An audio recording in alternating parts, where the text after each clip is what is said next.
এরপর আমরা যে নর্মাল হার্ট সাউন্ড শুনলাম, এর বাইরে যদি আমরা কোনো সাউন্ড শুনতে পাই, অর্থাৎ কোনো অ্যাডেড সাউন্ড শুনতে পাই, সেক্ষেত্রে তাহলে আমাদের বুঝতে হবে যে মারমার প্রেজেন্ট আছে।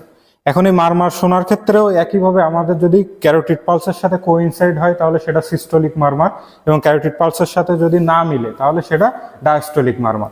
তাহলে প্রথমে আমরা মারমার দেখব মাইটাল এরিয়াতে।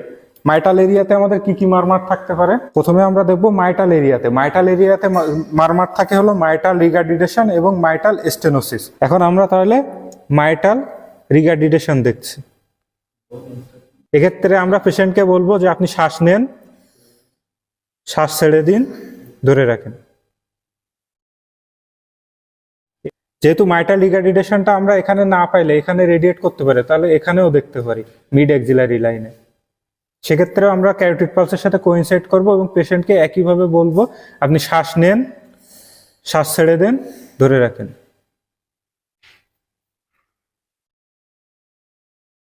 এরপরে আমরা দেখব মাইটাল স্টেনোসিস সম্পর্কে। মাইটাল স্টেনোসিস আমরা পেশেন্টের সব থেকে ভালো পাবো পেশেন্টকে লেফট ল্যাটারাল পজিশনে, তবে একটু কাত হয়ে শুন, লেফট ল্যাটারাল পজিশনে ব্রেথ হোল্ডিং আফটার এক্সপিরেশনে। এক্ষেত্রে আমাদের স্টেথোর বেল দিয়ে দেখতে হবে, তাহলে আমরা এটা খুব ভালো শুনতে পাবো। পেশেন্টকে লেফট ল্যাটারাল পজিশনে রেখে আমরা এখানে মাইটাল স্টেনোসিসটা ভালো শুনতে পাবো। সেক্ষেত্রে পেশেন্টকে বলবো বাবা শ্বাস নেন, ছেড়ে দেন, ধরে রাখেন।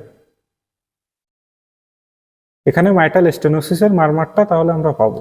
এরপর আমরা ট্রাইকাসপিড রিজিয়নে মারমার দেখবো। এক্ষেত্রে পেশেন্টের আমরা সেমভাবে ইনস্ট্রাকশন দেবো, বাবা শ্বাস নেন, ধরে রাখেন। এক্ষেত্রে আচ্ছা শ্বাস ছেড়ে দেন। এক্ষেত্রে আমাদের যদি আমাদের ক্যারোটিড পালসের সাথে এটা কোইনসাইড করে তাহলে সিস্টোলিক মারমার, কোইনসাইড না করলে ডায়াস্টোলিক মারমার।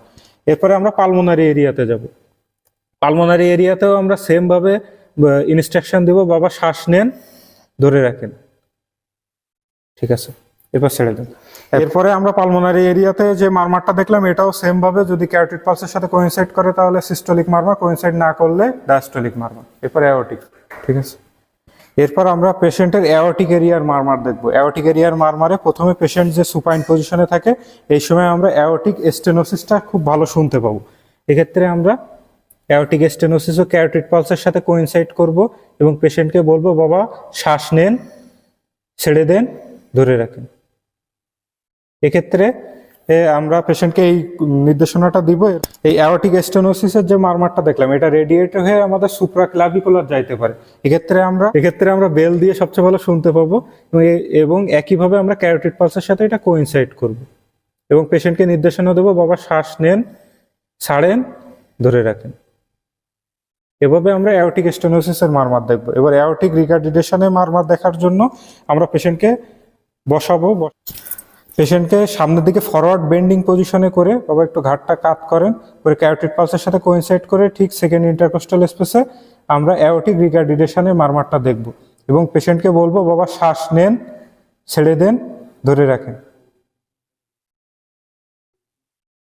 এখন এই অ্যাওর্টিকটা আমাদের হলো left, third and fourth intercostal স্পেসে রেডিয়েট হইতে পারে। এখন সেক্ষেত্রে আমরা থার্ড অ্যান্ড ফোর্থ ইন্টারকোস্টাল স্পেসে স্টেথো ধরবো এবং পেশেন্টের ক্যারোটিড পালসের সাথে কোইনসাইড করে একইভাবে বলবো বাবা শ্বাস নেন, ছেড়ে দেন, ধরে রাখেন।